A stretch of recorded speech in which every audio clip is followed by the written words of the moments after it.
본 방송에서 제공하는 투자 정보는 투자 판단에 대한 조언입니다.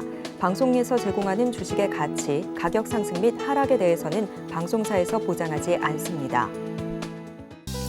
안녕하세요. 오늘장 내일장 진행의 권민정입니다. 간밤 미증시는 혼조세로 마감을 지었습니다. 엇갈린 은행 실적 속에서 혼조세 마감을 보였는데요. 모건 스탠리는 실적이 좋았는데 또 골드만삭스는 충격적인 실적을 내놓으면서 투자 심리가 다소 얼어붙은 모습을 보였습니다. 오늘 우리 시장도 혼조세 띄고 있는 상황인데요. 코스피는 하락세, 코스닥은 강보합권의 흐름을 보이면서 엇갈리는 모습 보이고 있습니다. 오늘 전반적으로 코스피보다는 코스닥, 대형주보다는 중소형주 위주로 좋은 흐름 보여주고 있는 상황이네요. 수급을 좀 잘 살펴봐야 될 것 같습니다. 어제 코스피 외국인들이 매도해서 장 막판에 순매수로 전환을 해줬었는데요. 오늘도 외국인들이 현재는 순매도이긴 하지만 매도 물량 많은 모습은 아닙니다. 장 끝날 때까지 수급의 흐름들 지켜봐 보면서 실적 시즌인 만큼 우리 장 시장 속에서도 호실적이 기대되는 기업들 살펴보도록 하겠습니다. 저희 방송 유튜브를 통해서도 시청하실 수가 있는데요. 유튜브 검색창에 서울경제TV라고 검색해 주시면 실시간 방송 시청 가능하시니까요. 많은 관심 부탁드리겠습니다. 본 방송에서 제공해드리는 정보는 투자 판단을 위한 조언일 뿐 해당 주식의 가치와 수익률을 보장해드리진 않습니다.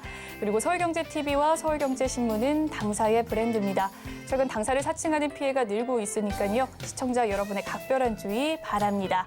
오늘 1월 18일 수요일입니다. 오늘장 내일장 본격적으로 출발합니다.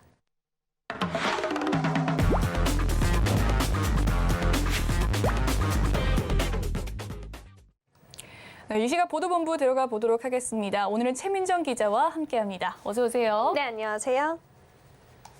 네, 오늘은 어떤 헤드라인 들고 오셨을지 화면으로 살펴보겠습니다.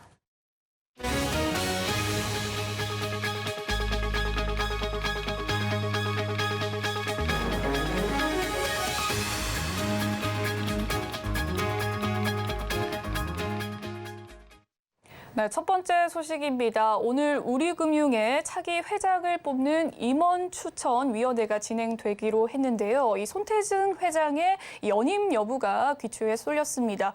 하지만 스스로 용퇴를 결정했다고요? 네, 손태승 우리금융그룹 회장이 장고 끝에 결국 용퇴를 결정했습니다. 이로써 4년여간의 임기를 마치고 오는 3월 회장직에서 물러나게 되는데요. 우리금융 임원추천위원회는 오늘 오후 우리금융 회장 1차 후보군을 선정할 예정이었습니다. 손 회장은 오늘 오전 중에 이사회에 연임하지 않겠다라는 입장을 밝힌 것으로 알려졌습니다. 이에 따라 우리금융그룹의 새로운 회장으로 누가 오를지 관심이 모아지고 있는 상황인데요. 현재 롱리스트로 유력한 후보는 내부에서 임원덕 우리은행장과 박화재 우리금융지주 사업지원 총괄 사장 등이 거론되고 있습니다.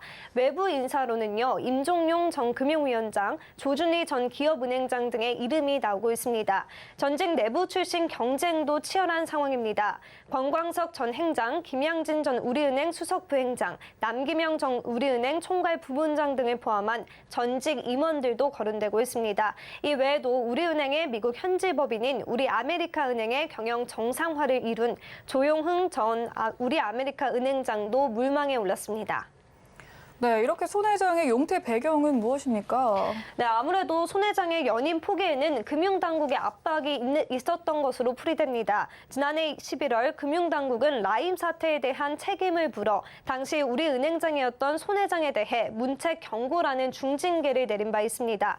현행 법령상 문책 경고 징계를 받으면 3년간 금융권 신규 취업이 제한되는데요.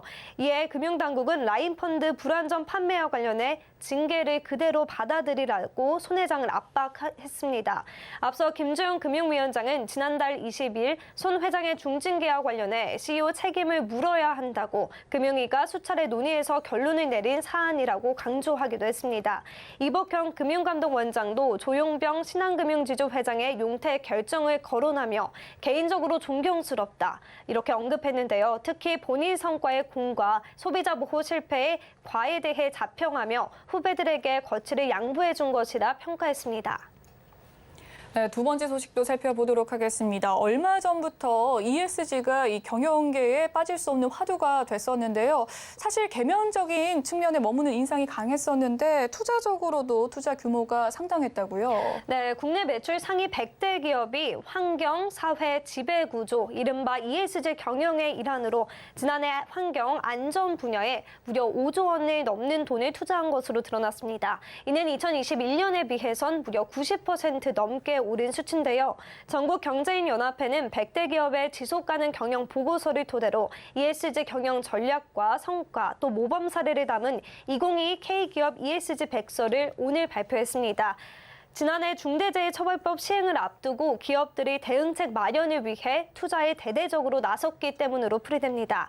이 백서에 따르면요, 중대재해법이 한국에서 본격적으로 시행되면서 기업들은 사업장 안전보건 관리에 더욱 많은 역량을 투자하게 됐다라고 명시되어 있습니다. 또 사업장 내 산업 안전관리 등이 대표적이라고 명시되어 있기도 합니다. 네, 그렇군요. ESG 중에서도 다양한 영역이 있을 텐데 어떤 분야에 투자가 이루어지고 있나요? 네, 탄소 중립에 대해서 중점으로 두고 있는데요. 기업들은 NDC 2030 달성 전략 수립, 또 탄소 배출량 감축 경영, 생물 다양성 보전, 순환경제 활성화 등의 활동으로 온실가스 배출량을 줄여 나가고 있습니다. 포스코는 2050 탄소 중립 로드맵을 발표하기도 했고요. 2030년을 중간 목표로 중단기적으로는 수소 환원 제철 기술을, 중장기적으로는요, 수소를 기반으로 한 하이렉스 전기로를 도입해 탄소 중립을 완성시키겠다는 계획입니다. GS 리테일도 친환경 매장을 운영하고 있고요. 또 하나도 마찬가지로 바이오매스 에너지화 플랜트 등 신재생에너지 플랜트 시공 운영 사업을 추진하고 있습니다. 네, 다음 소식입니다. 오는 토요일부터 설 연휴가 시작됩니다. 이 연휴가 4일이나 되는 만큼 해외여행을 계획하시는 분들도 많을 것 같은데요. 특히나 해외여행이 인기가 높다고요? 네, 많은 분들이 해외여행에 눈을 돌리고 있는 모습입니다. 코로나 확산 이후 3년 동안 억눌렸던 해외여행 수요가 폭발적으로 늘어난 것으로 보이는데요. 이에 하나투어에 따르면 올해 설 연휴인 20일에서 24일 해외여행 상품을 15,000명 정도가 예약을 걸어놓은 상태라고 합니다. 이는 작년 설 연휴와 비교해 무려 70배 가까이 늘어난 수치입니다. 작년 추석 연휴와 비교하면 6배 가까이 늘었습니다. 하나투어 관계자는 코로나 확산 이후 해외 수요가 이렇게 폭발적으로 늘고 있다는 걸 체감한 건 이번 설 연휴가 처음이라고 설명했습니다.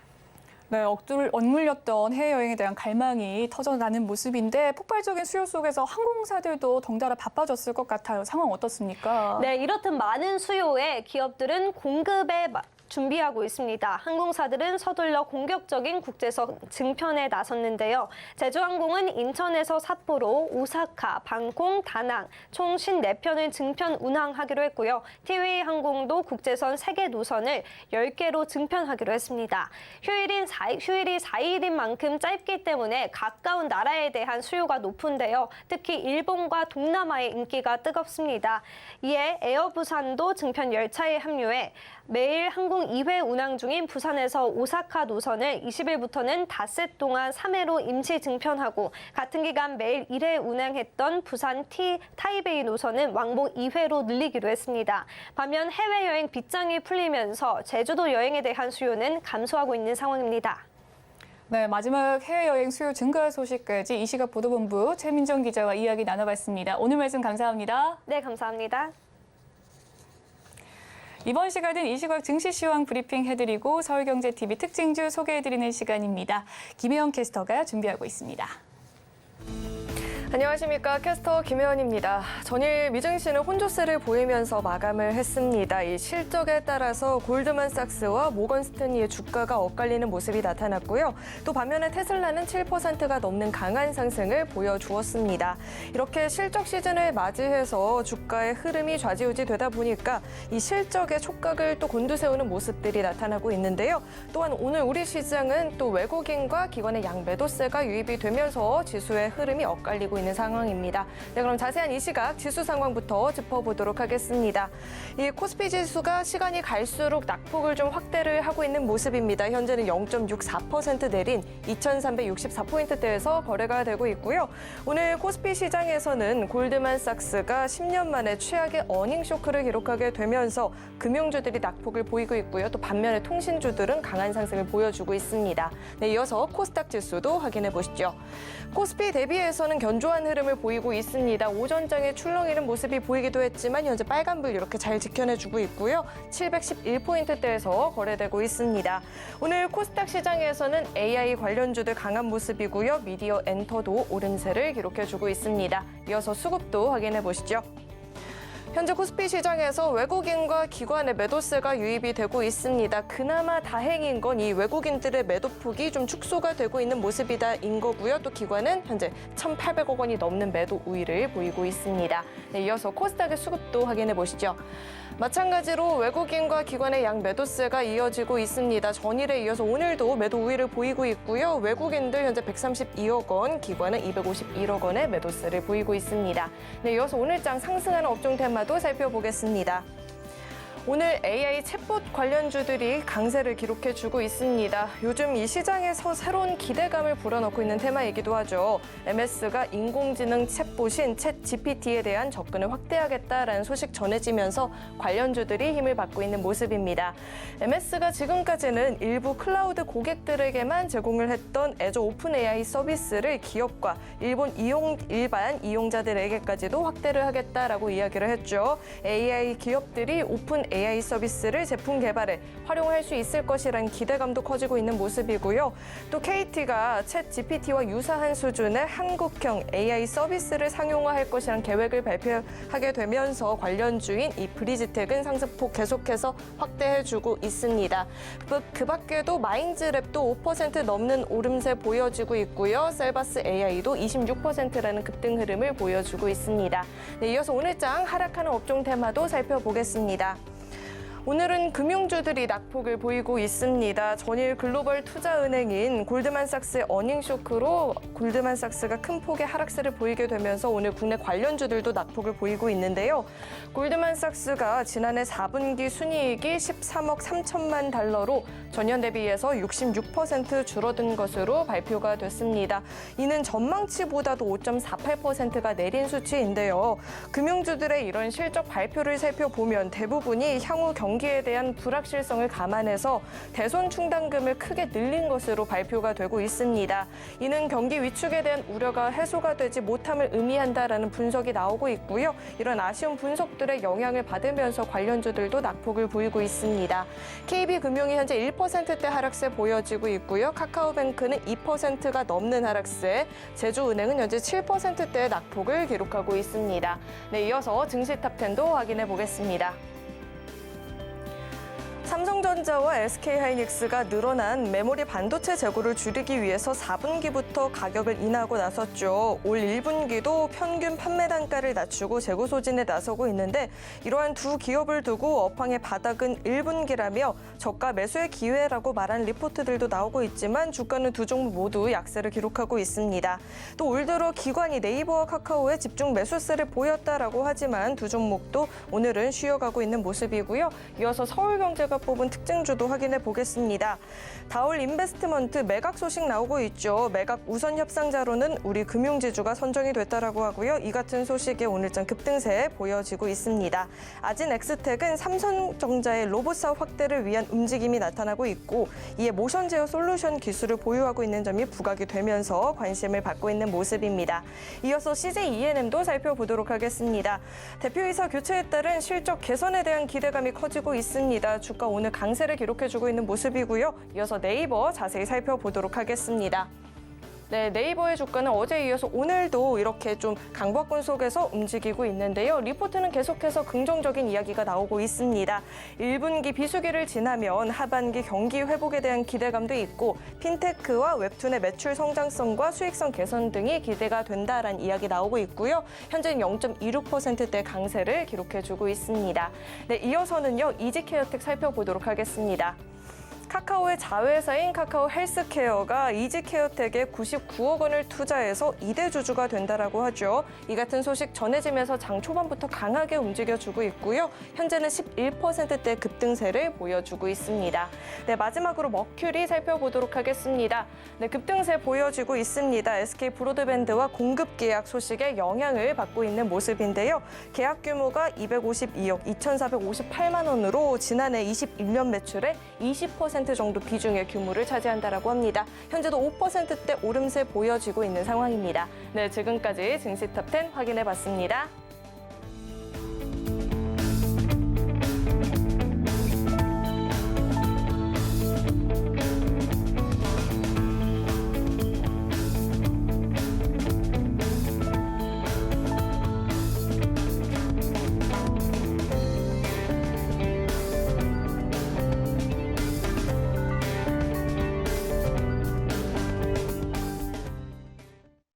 이번 시간은 외국인과 기관의 수급 상황 살펴보는 수급 포착 시간입니다. 앞서 확인한 현재 수급 상황 객장 연결해서 자세한 이야기 나눠보도록 할 텐데요.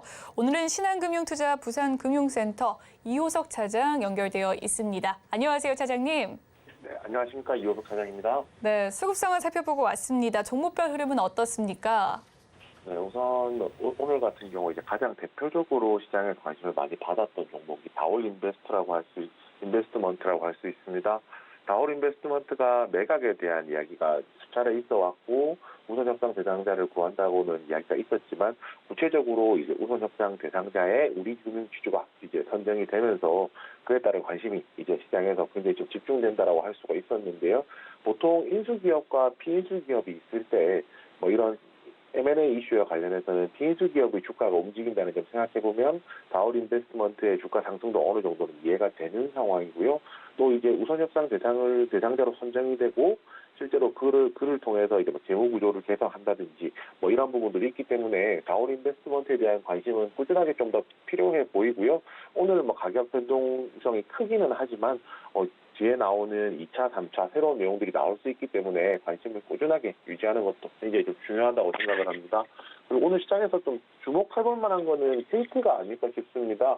그 상반기 중으로 챗GPT와 유사한 수준의 대화형 AI 서비스를 상반기에 출시하겠다라고 지금 이야기를 했는데요.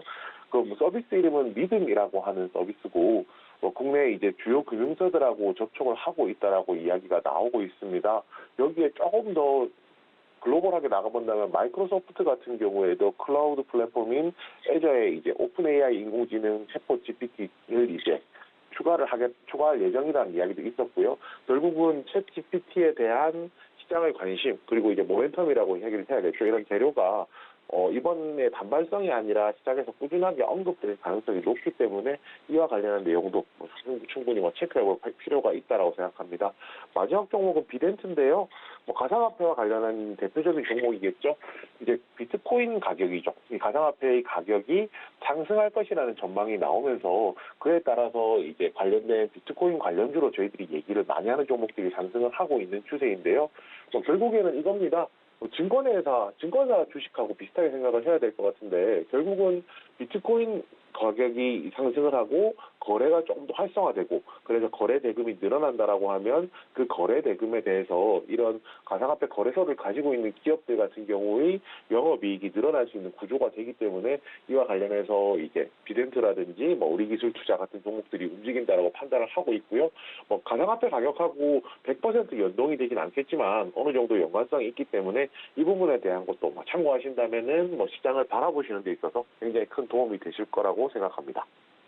네, 이 시각 수급 특징주의 흐름에 대해서 살펴봤습니다. 먼저 우리금융지주 우선 협상 대상자 선정 소식 속에서 다올 인베스트먼트 좋은 흐름 이끌어가고 있는 모습 설명해 주셨고요. 그리고 대화형 AI 서비스를 상반기에 출시한다라는 소식 속에 KT 오늘 좋은 흐름 보여주고 있습니다. 마지막으로 최근 비트코인 가격 상승과 더불어서 수혜 기대감이 있네요. 비덴트까지 설명해 주셨습니다. 그렇다면 차장님께서 포착한 특징주 어떤 종목일까요? 네, 셀가스 AI입니다. 셀가스 AI는 국내 최고 수준의 HCI 기술력을 보유하고 있는데요. 이 HCI라는 것이 다소 생소하실 겁니다. 이게 플러스만 휴먼 컴퓨터 인터랙션이라고 해서 사람하고 인간과 컴퓨터의 상호작용을 이제 할 수 있도록 해주는 그 기술이라고 생각을 하시면 되거든요. 이 HTCI에서 이제 셀바스 AI가 가지고 있는 기술은 뭐 음성 인식, 뭐 자연어 처리 이런 부분이 될 텐데요. 결국에는 이제 메타버스하고도 연결해서 좀 생각을 해볼 수가 있습니다. 왜냐하면 저희 메타버스라는 것이 현실의 공간을 가상에 그대로 만든다라고 생각을 했을 때 소통을 할 때 당연히 우리는 현실에서 대화로 소통을 하기 때문에 채팅이 아닌 음성 인식을 통한 이제 대화, 소통도 굉장히 좀 중요하다라고 할 수 있거든요. 그래서 메타버스 생태계 내에서 이제 음성 인식 관련된 기술이 점점 더 중요해지는 것도 포인트가 될 수가 있고요. 여기에 더불어서 어제 미국의 로블록스가 급등하는 모습도 보여주었었는데요. 결국에는 메타버스 관련주들이 시장에서 조금 더 관심을 이제 받을 수 있는 요소들이 있기 때문에 셀바스 AI에 대한 관심은 계속 꾸준하게 유지할 필요가 있어 보입니다. 그렇지만은 지금 오늘 이제 26% 정도, 27% 가까이 수익이 상승을 한 상황이거든요. 이런 부분에서 제가 생각해 보자면 오늘 무조건 바로 따라잡자라는 포인트에서 말씀을 드리기보다는 AI 관련주, 메타버스 관련주의 기준으로 보았을 때 나침반 역할을 한다라고 생각하거든요. 이 종목의 가격 변동, 이 종목의 시세에 따라서 그 주변에 이제 낙수 효과를 볼 수 있는 종목들도 있기 때문에 종목군을 넓게 보시되 그 방향을 잡는 나침반으로서 셀바스 AI를 활용하셨으면 하는 바람입니다. 네, 오늘 이호석 차장의 포착 특징주 셀바스 AI에 대해서 자세하게 분석해 주셨습니다. 지금까지 신한금융투자 부산금융센터 이호석 차장님과 함께했습니다. 오늘 말씀 감사합니다. 네, 감사합니다. 네, 이번 시간은 오늘 시장을 주도하는 업종과 이슈에 대해서 심층 분석해보는 마켓 로드맵 시간입니다. 리월드 홀딩스의 김성훈 이사 나와 있습니다. 어서 오십시오. 안녕하십니까? 안녕하세요. 네, 오늘은 은행주에 대한 이야기 해보도록 하겠습니다. 연초부터 은행주들 좋은 흐름을 보여줬습니다. 오늘은 조금 주춤한 모습인데 아무래도 어제의 실적 발표가 있었던 은행주 때문인지 희비가 교차하는 모습을 보였습니다. 특히나 골드만삭스가 11년 만에 좀 최악의 분기 성적표를 발표했다라고 하는데 이렇게 실적이 좀 엇갈린 이유 무엇일까요? 네. 역시 주가는 이 실적의 기대라는 게 있지 않겠습니까? 영어로는 우리가 컨센서스라고 표현을 하는데요. 이런 기대감을 충족을 시켰는지 그리고 미스를 했는지에 대해서 많이 주가가 반영을 이제 하지 않겠습니까? 네. 근데 역시나 JP 모건 같은 경우에는 이번에 실적을 발표를 했는데 여러 가지 부분에 대해서 미스를 했던 부분들이 상당히 많이 나왔습니다. 주변의 그림을 보시게 되면은 역시나 여러 가지 부분에 있어서 오른쪽 보시게 되면 미스라는 표현을 아마 여러분들 발견을 하실 수 있을 것 같습니다. 결국은 소매 판매뿐만 아니라 소매 금융뿐만 아니라 이 IB 쪽에서도 상당히 큰 폭의 부진을 보였기 때문에 주가가 6%까지 밀렸다는 것을 볼 수 있었고요. 반면에 이 모건 스탠리는 생각보다 양호한 실적을 발표했습니다. JP 모건, 모건 스탠리 모두 작년보다 거의 뭐 엄청난 큰 폭의 YOY 기준으로 해서 하락폭이 크지 않았겠습니까? 네. 그럼에도 불구하고 모건 스탠리 같은 경우는 보시는 것처럼 이 비트라는 단어를 여러분들이 쉽게 찾아볼 수가 있을 것 같습니다. 실적 컨센서스 예상치보다 잘 나왔기 때문에 주가는 오히려 반대로 6% 가까이 올랐던 것을 우리가 확인할 수 있습니다. 결국 양사 모두 IB라고 하죠. IPO 그리고 대규모 M&A 쪽 아무래도 경기 침체에 대한 부분들에 대한 것과 그리고 금리 인상 여파로 인해서 이런 것들 IB 쪽으로는 상당히 실적이 부진하게 양사 모두 나왔지만 이 소매금융 쪽에서는 모건 스탠리가 조금 더 선방했기 때문에 주가의 희비가 엇갈렸다 이렇게 이해를 하시면 될 것 같습니다. 네, JP 모건과 모건 스탠리 희비가 교차하는 모습을 보였습니다. 일단 골드만삭스 같은 경우에는 또 어닝 미스를 기록했다라는 이야기 속에서 모건 스탠리가 예상치보다 좀 높은 기록을 하면서 소매 금융 쪽으로 좋은 실적을 발표했다라는 이야기를 해주셨네요. 지난해 연준의 이 금리 인상이 또 한 해의 화두이지 않았겠습니까? 그럼에도 불구하고 또 미국 대형 은행의 실적 쇼크가 나오고 있는 상황이고 또 예상보다 높은 실적을 기록한 주요 은행도 또 충당금을 늘린다라는 소식 속에서 경기 침체에 또 주목하는 모습을 보여주고 있는데 금리 인상기에 은행주 잘 간다라는 생각이 있습니다. 올해 이어질 네. 금리 인상에도 불구하고 지금은 좀 긴장감이 있는 이유는 무엇일까요? 아무래도 역시나 미국 경기 침체에 대한 우려감이 아직까지 남아있기 때문이겠죠. 여러 가지 논란이 있습니다. 경기 침체 아직 본격적으로 오지 않았다. 혹은 반대편에서는 이미 지나가고 있다. 또 다른 쪽에서는 오더라도 얕은 경기 침체로 지나갈 것이다. 누구도 모르고 있는 상황이죠. 그런 상황이기 때문에 결국 시장이 가장 싫어하는 부분들이 불확실성이다 보니까 금리 인상에 따라서 어느 정도 실적에 대한 기대감이 있는 것도 사실이지만 결국은 불확실성, 경기 침체에 대한 불확실성이 조금 더 이 주가를 발목 잡고 있다. 이렇게 봐야 될 것 같습니다.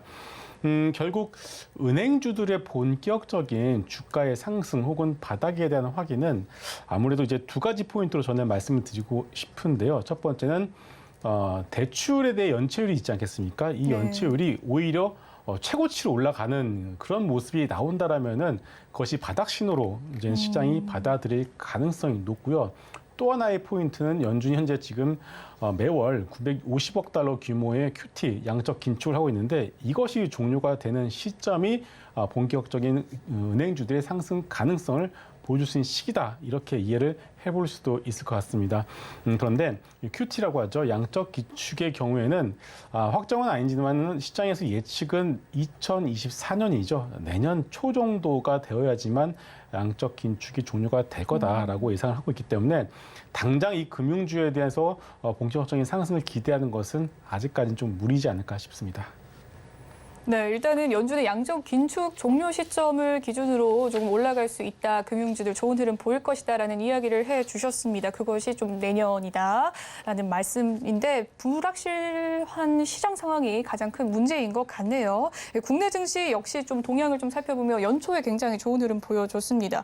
좀 주춤한 실적이 보이기도 하지만 은행주의 외국인의 자금이 좀 쏠리는 모습을 보여주고 있는데요. 이 배경은 무엇입니까? 네.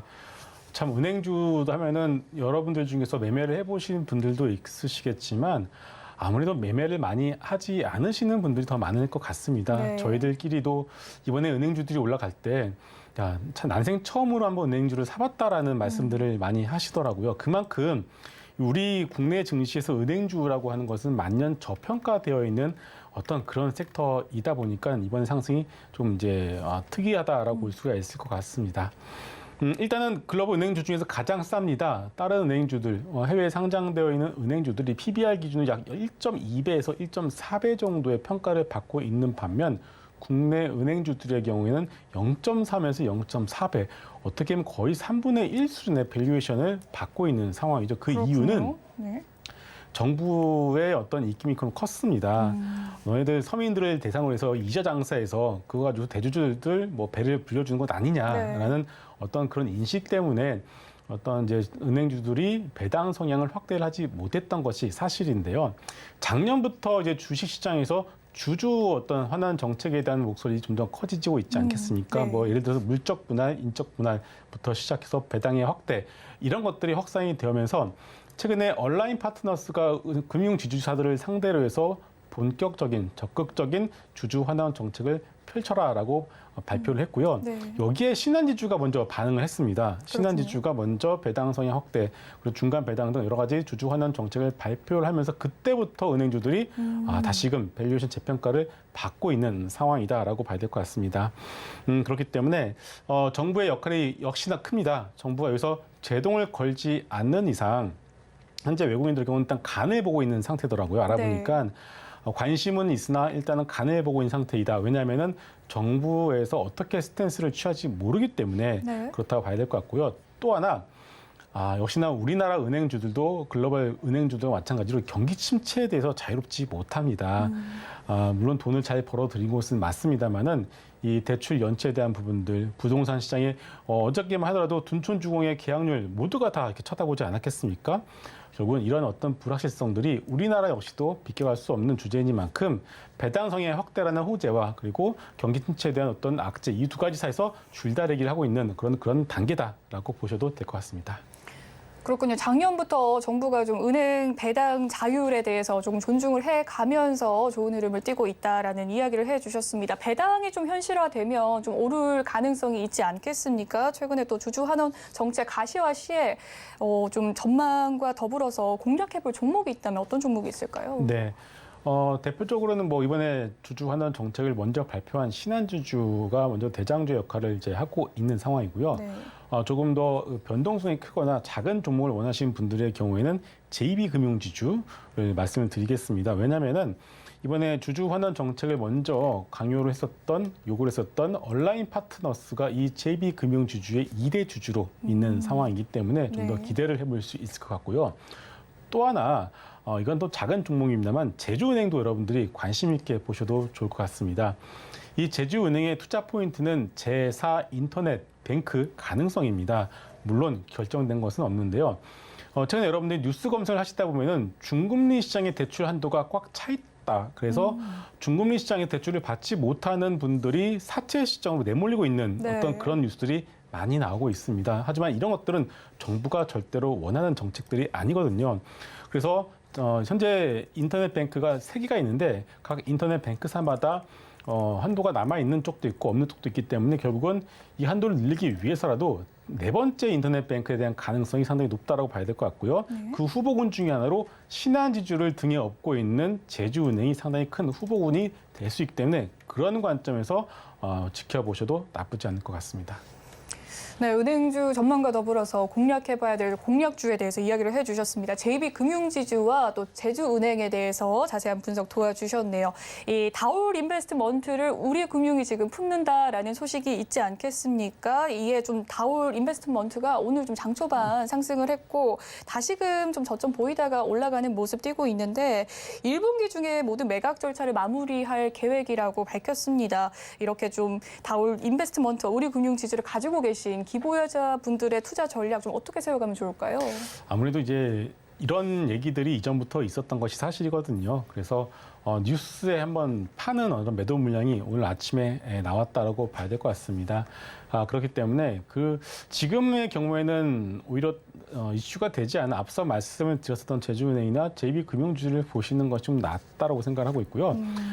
뉴스에 일단 파는 것들의 어떤 물량을 다시 한번 소화시키고 올라가는 것이 지금은 당장은 좀 쉽지는 않아 보이기 때문에 일단은 매도 관점으로 당분간은 접근을 해보자라고 말씀을 드리겠고요. 우리금융지주 같은 경우는 신한지주와 어떤 다른 KB금융지주와 같이 마찬가지입니다. 대형 모든 금융지주사의 주가 흐름이 똑같이 움직이고 있거든요. 네. 그래서 그런 관점에서 조정 시마다 신한지주를 비롯한 우리 금융지주의 경우에도 모아가신 전략도 나쁘지는 않은 것 같습니다.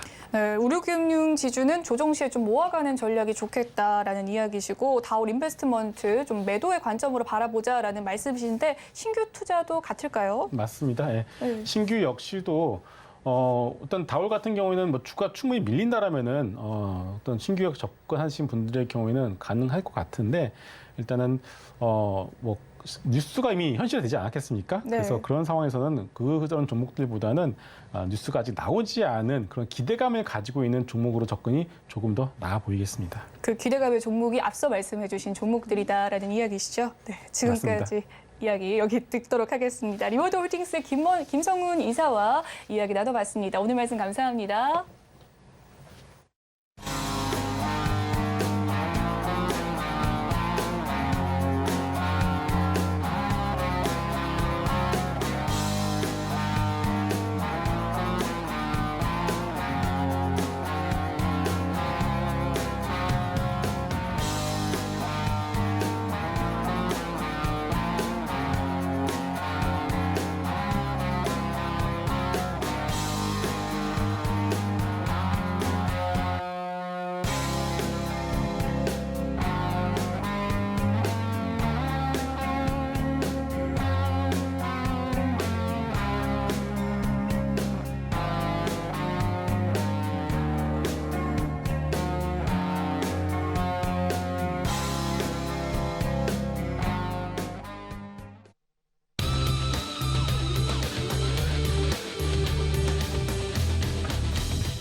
마켓 리더들과 함께 시장의 핵심 이슈를 살펴보는 이슈 칼럼 시간입니다. 오늘은 인포스탁 데일리 기업정책연구원장이신 최항호 원장님과 함께합니다. 어서 오세요. 네, 반갑습니다.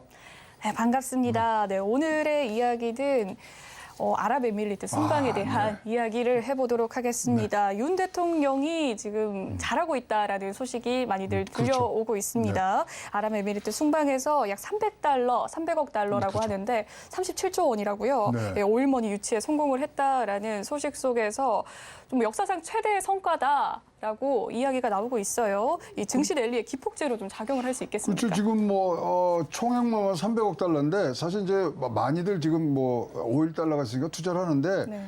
제일 많이 한 데가 영국인데요. 122억 달러밖에 안 돼요.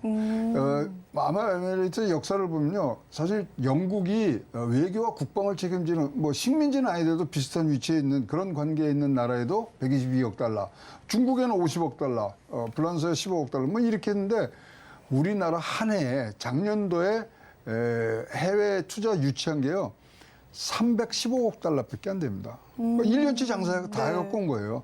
그러니까 올해 다 들어온다는 건 아니겠지만 그만큼 성과를 분명히 우리가 박수치고 환영할 수 있는 부분들이 있고요. 자, 네옴시티에 이어서 중동, 제2의 중동 붐이 일 수 있는 기폭제로 이제 우리가 할 수 있다. 할 수 있는 게 아니라 이걸 만들어야죠. 만들어야 되고 요번에 근데 주식 시장이 그렇게 활발하지는 않았던 것 같아요. 네. 그러면 왜 그러냐면요. 지금 이제 MOU라든가 이런 거 구체적인 내용들은 아직 안 나왔지 않습니까? 그다음에 이게 증시에 반영이 되려면 구체적인 기업들 이름이 나와야 돼요. 근데 이제 와서 이제 풀릴 거라고 이제 생각을 하고 요번에 얘기 들으시면 바라카 원전에 대한 얘기들 네. 많이 하지 않습니까? 2009년도에 한 거. 근데 많은 사람들이 바라카 원전 때 주가 움직인 건가 거의 유사하게 간다고 이제 생각을 해요. 당시에는 MOU라든가 사인하기 20일 전에 네. 한 20에서 30%가 올랐습니다. 그리고 수주 후에 이제 또 20%가 오르는데 당시에 제일 많이 올랐던 게 이제 한전 주식인데요. 3년간 473%가 오릅니다. 그러니까 네. 꾸준하게 그러니까 수주되고 그다음에 이제 처음에 착공하고 그다음에 안전 기준 통과하고 그다음에 가동 승인 나고 요 순서가 있습니다. 우리 제약회사 보면 1상, 2상, 3상 할 때마다 올라가잖아요. 똑같습니다. 그래서 473%가 되니까 이 부분들은 분명히 시간을 갖고서 증시를 끌고 가는데 기폭제까지는 지금 아직은 기대가 조금 난망합니다. 그럼에도 불구하고 국방기술이라든가 기후변화 특히 우주 네. 아랍에미레이트가요 우주에 굉장히 관심이 진심이에요. 네. 그리고 여기 이번에 2021년도에 우리나라보다 앞서서 화성 탐사선을 보내잖아요. 그 정도로 굉장히 관심이 있고요. 요 뒷얘기를 잠깐 해드리면 그때 국왕이 옛날에 아랍에미레이트에서 천재 10명을 한국에다 보내요. 그리고 한국에서 미사일에 관한 이 공부들을 해갖고 왔는데 그중 한 명이 이번 화성 탐사선의 프로젝트 소장이에요. 그래갖고 그렇군요. 굉장히 관계들이 참 인연이 지금 많은 나라고요. 또 여기가 뭘 만들려고 그러냐면요. 문화 강국을 만들려고 그래요. 그래서 2022년도 같으면 문화에 관한 세계 투자 1위가 됐습니다.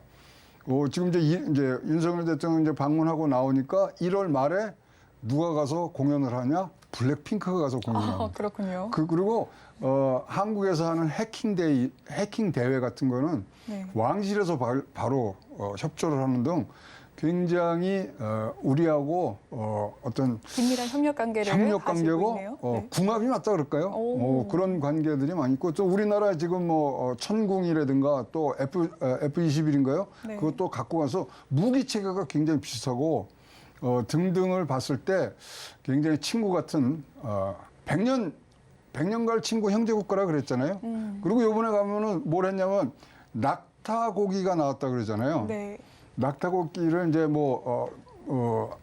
그 나라에서 주는 가장 큰 목적은 저의 전 재산을 드립니다예요. 원래 낙타고기 대접하는 게 네.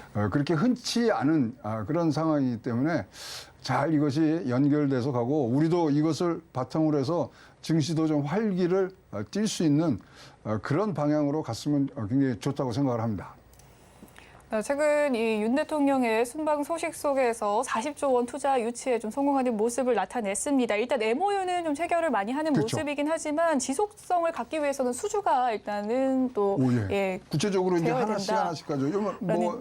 48개 MOU 지금 했고요. 네. 대통령 두 분이서 이제 정상이 같이 들어가서는 건 13개니까 굉장히 많은 수의 MOU가 실적으로 바뀔 때 사실은 그때가 투자 적기라고 보여지는 거죠. 네, 실적이 좀 나와야 주가가 좀 상승을 할 텐데 그도 그럴 것이 최근에 좀 상승에는 힘을 못 보태는 모습입니다. 14일부터는 좀 차익 매물 실현일까요? 좀 하락하는 모습을 보여주기도 하는 모습인데요. 관련주가요. 이 원전과 관련주에 또 방산이 네. 있습니다. 이 상승에 힘을 보태지 못하는 모습 배경은 무엇일까요? 그러니까 또 말씀하신 대로 지금 뭐 잠깐 반등을 잠깐 반짝을 했어요.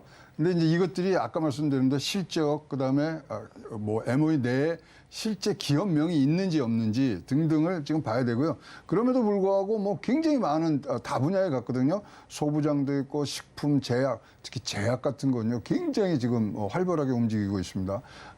특히 이번에 이제 300억 달러에 이제 이 뭐 포함이 될지 모르지만 아랍에미리트하고 우리나라의 제약회사하고 지금 공장 설립하는 건 거의 사인 직전에 있거든요. 거기도 한번 보시면 좋겠고요. 그다음에 화장품, 특히 이제 컨텐츠 이 부분들이 지금 아랍에미레이트와 한국 간에 굉장히 좋은 역할을 할 것 같고요.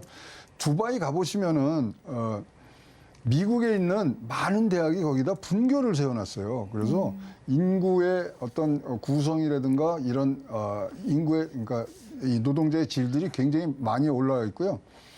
아랍에미레이트가 굉장히 이제 뭐 성장할 수 있는 바탕에는 뭐가 있냐면요.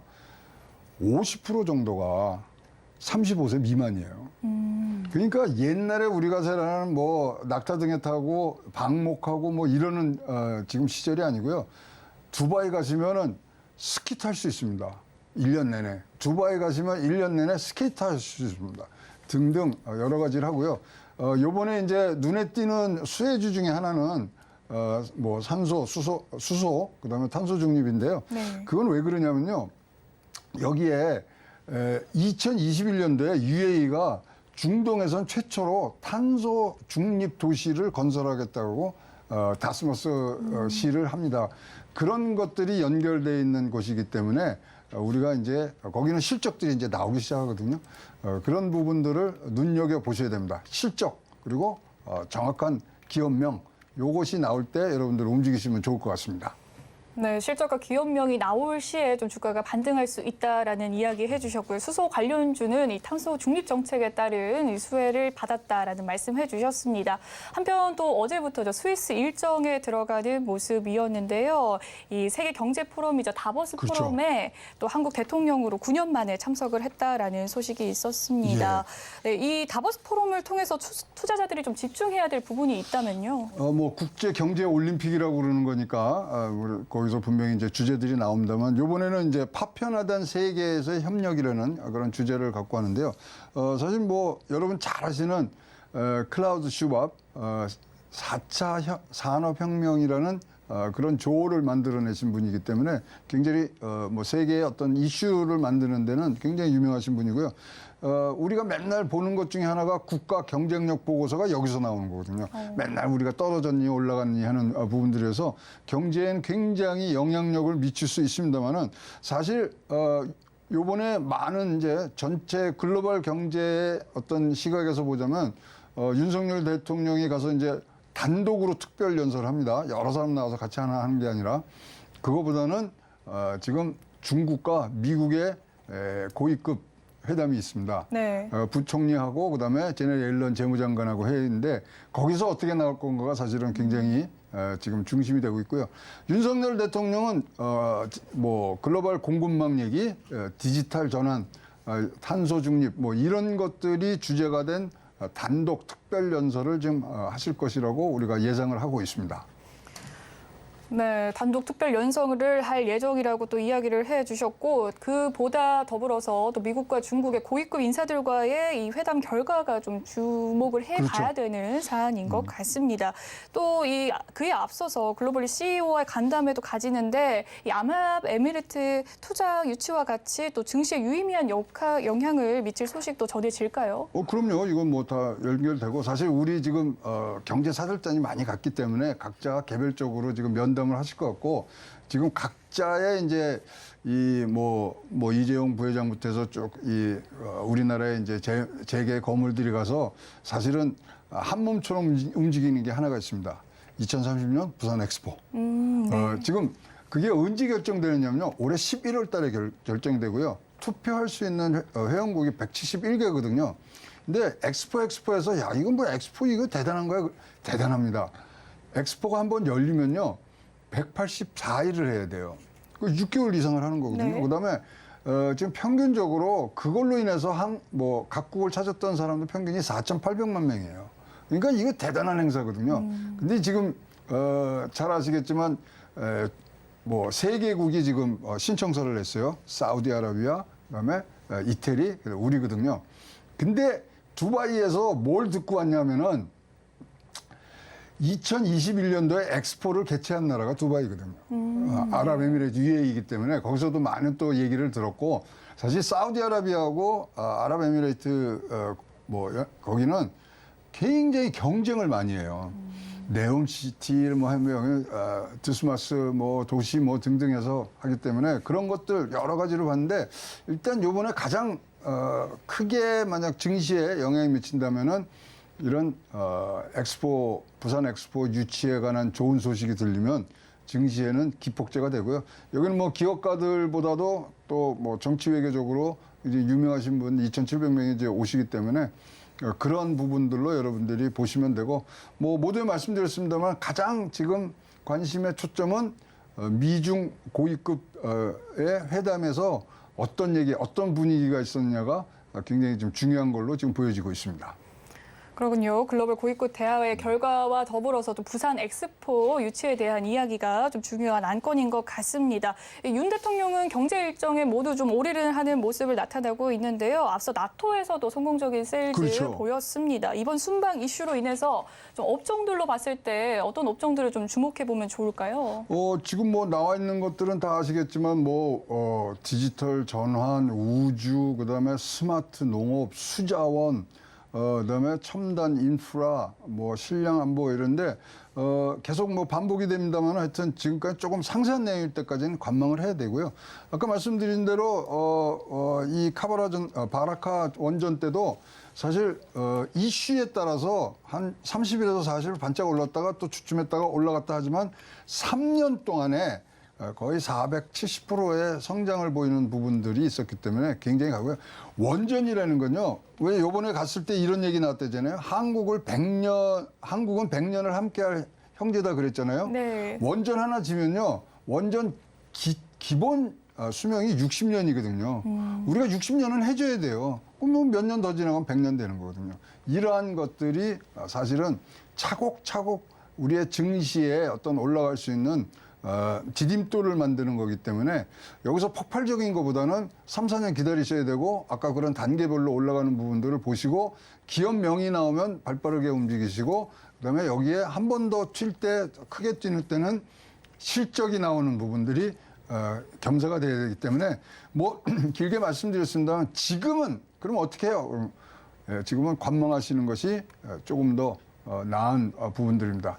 그럼 이제 하여튼 반박자 빠른 정보로 여러분들에게 좋은 정보를 드릴 테니까 우리 서울 경제TV 많이 보고 계시면 UAE나 다보스 포럼에서의 결과에 대해서 좋은 여러분들이 투자 전략 나올 거로 기대합니다. 네, 일단은 좀 구체적인 전망이 나오지 않은 상황 속에서 그렇죠. MOU 체결만 보고 좀 단기적으로 접근하기는 쉽지 않을 것 같다라는 생각이 들거든요. 바라카 원전 이야기를 해주셨는데 수주 뒤에도 좀 후에 호재가 1년 이상 지속되는 흐름을 그렇죠. 보여줬잖아요. 업종과 관련해서는 뭐 명확하게 꼽을 업종이 없다라고 이야기를 해주셨으니까 조금 더 좀 상세하게 투자 전략을 좀 잡아 가본다면요.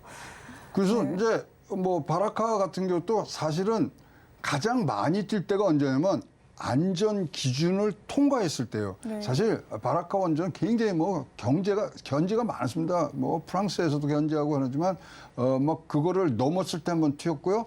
그다음에 3년 후에 국가에서 사실 가동 승인을 나거든요. 네. 그때 또 많이 뛰었거든요. 그러니까 그러한 어떠한 이벤트들을 소화할 때마다 뛴 부분이고요. 뭐 말씀드린 대로 3년간 470% 올랐기 때문에 일단 꾸준한 상승 모멘텀은 갖고 있는 것들이 이런 세일즈 외교의 어떤 결과들이 이었기 때문에 많은 기대. 그다음에 이제 네옴시티와 더불어서 제2의 중동붐의 한 축을 이룰 수 있는 부분들이 있어서 굉장히 기대가 많이 되고 또 수혜주도 잘 찾아내야 되는 그런 숙제가 또 남아있기도 합니다. 네, 실적으로 이어지는 이 결과에 좀 판단을 하시길 권유해 주셨습니다. 지금까지 인포스탁 데일리 최양호 원장님과 이야기 나눠봤습니다. 오늘 말씀 감사합니다. 본 방송에서 제공해드리는 정보는 투자 판단을 위한 조언일 뿐 해당 주식의 가치와 수익률을 보장해드리진 않습니다. 그리고 서울경제TV와 서울경제신문은 당사의 브랜드입니다. 최근 당사를 사칭하는 피해가 늘고 있으니까요. 시청자 여러분의 각별한 주의 바라겠습니다. 오늘 준비한 소식은 여기까지고요. 잠시 후 마감 임박 60분의 승부도 많은 시청 부탁드리겠습니다. 저희는 내일 다시 찾아뵐게요. 시청해주신 여러분 고맙습니다.